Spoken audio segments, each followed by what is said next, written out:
So now that you know what it is and how it works, we're going to show you some basic components of this machine.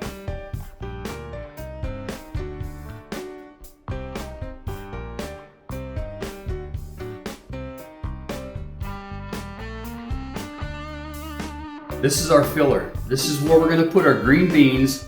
We're going to drop them in here. I measure them out. I make sure that the right amount of coffee is going to be roasted every single time. Every roaster decides how much they want to roast every single time based on the size of the machine itself. This will hold up to 26 pounds. It's a Diedrich IR12.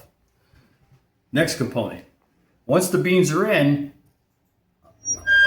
I'm making an electrical connection for the computer that tells it, okay, it's time to start roasting. It drops the beans into the machine with a rotating drum, the 2 infrared plates, and the natural gas. Now we have the beans in the machine. They're actually roasting.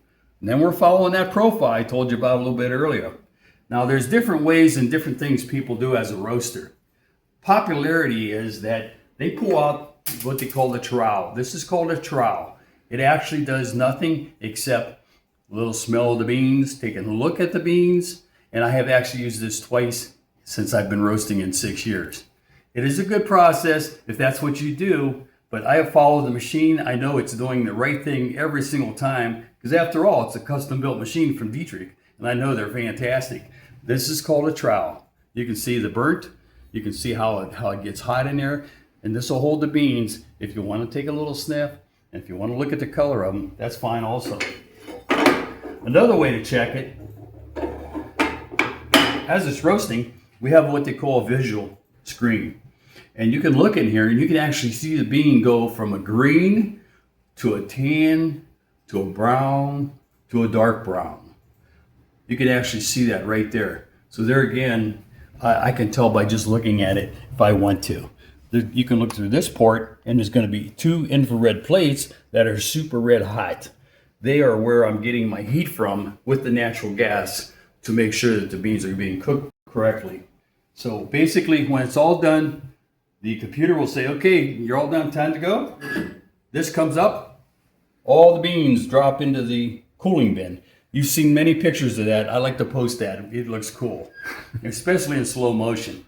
So we're dropping the beans down here in the cooling bin, and this will spin around, and then it'll be basically all the beans here will be cooled down through the airflow, sucking in through the ports, through the holes, and cooling the beans down. We want to cool the beans down as quick as possible because that's going to seal that bean and make sure it keeps that taste and the flavor that you're looking for. Anybody can roast coffee beans. You don't have to be a genius. You just have to use a little common sense and know what numbers to follow. You can create that yourself. Of course, this is kind of a machine that's going to cost more than your average coffee maker. You can see the stack on the very back. That is a custom built, handmade exhaust. And that comes from, actually, there's only 2 places in the area that make it. One of them is in the United States, one's in Canada. We had to get ours from Canada because the ones in the United States was booked out about 2 years. So we got that. They're all custom built, stainless steel, double walled.